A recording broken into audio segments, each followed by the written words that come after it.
My philosophy was a very simple one. And this is where I think film plays a big part of my life. Rudy was one of my favorite films growing up. But after watching that film, I come to understand if I could work that hard every day, with being blessed with the physical tools that I have, what would my career be? And I made a promise to myself from that day that I was going to work that hard every single day so that when I do retire, I have no regrets. And that was the most important thing for me, is to leave no stone unturned, get better every single day. And if I lived that way, then over time, I'd have something that was beautiful. But that was my philosophy. It seems like a pretty simple one, but if you live your life to just get better every single day, you do that for 20 years, what do you have? Yeah, well, Phil introduced meditation to us when he came to our team in 99, 2000.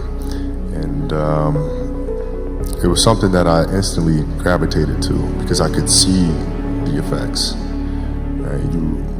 I used to watch, studying the games, the Bulls teams, and watching their demeanor, watching their composure, playing in a tough place like Utah, doing the finals and being down 17. But everybody was like this. You couldn't tell if they were down 17 or up 20 or a tie game. It never changed. And I was wondering why the hell that is. And that's when I started doing more research. And when Phil came, I immediately gravitated to it and found myself accepted the challenge of finding what that space is. And for the 81-point game, man, to be honest, I wasn't even thinking about the game. My knee was hurting so much. I didn't know then, but I had a flap of joint, of cartilage stuck in my joint line. And so my mind was really trying to go to a place where I don't feel that pain.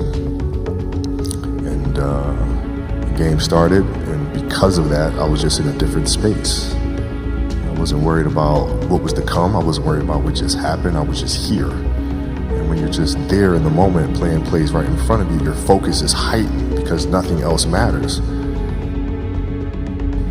Well, here's why practice was important to me. Not from just the standpoint that I enjoyed playing. I enjoyed being there. I enjoyed getting better. But as a leader of a team, it's also your responsibility to elevate the rest of the guys. And what people tend to get stuck on a lot is saying, okay, the way to make players better is to pass them the ball when they're open. It's a very trivial way to look at things. What you have to do is you have to get them emotionally to want to be better. You have to get them to an emotional space where they wake up every morning driven to be the best version of themselves, right? And how do you do that? And in practice, for me, it was a chance to drive them, to challenge them, right? And this is where you have to know your teammates, because if it's late, we just had a back-to-back and we had practice the next day and you show up, guys don't feel like going through the motions, don't feel like practicing. It's important to know each and every one of them individually, personally, because then you know what nerve to touch. Some guys, it's like, okay, come on, let's, we can do this. That'll get them going. Other guys, no. You got to figure out what button to push. Powell was always Spain. If I tell them how they lost in a gold medal to us and how they're going to lose again, how I'm going to beat your ass in practice, just like I beat you in a gold medal game. He'd hate that. He'd hate that. But that's what practice was. You have to drive them. You absolutely have to.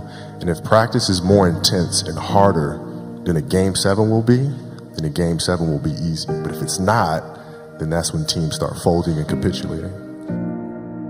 No, I always dreamed as a kid that, it was possible to score 80 or 90 or 100. I always just had a dream. Sometimes you lay down in bed and you visualize things. You just kind of, that's at least how I would go to sleep. I'd lay down and I'd imagine playing for the Lakers, and I'd imagine what the uniforms look like. I'd imagine where we'd be playing, and, the smell of the arena and all sort of stuff. And I would see myself, getting hot, and score 10 straight points. But in the dream, why would you ever interrupt that? You're not going to have a dream and be like, okay, and then he misses his next 6. It's not going to happen. So you just keep dreaming and dreaming and dreaming. And before I go to sleep, I'm at 120 points, And so when you grow up, downloading that into your brain over and over and over. And then, that summer, I made 1,000 shots a day. 1,000, right? That's on top of weight training and my conditioning. I made 1,000 shots, and they weren't just shots. It were shots that you saw in that game. They were specific shots. I mean, it was coming out of the corner, going to the pinch post, footwork in the post, coming off the screen. It was very specific.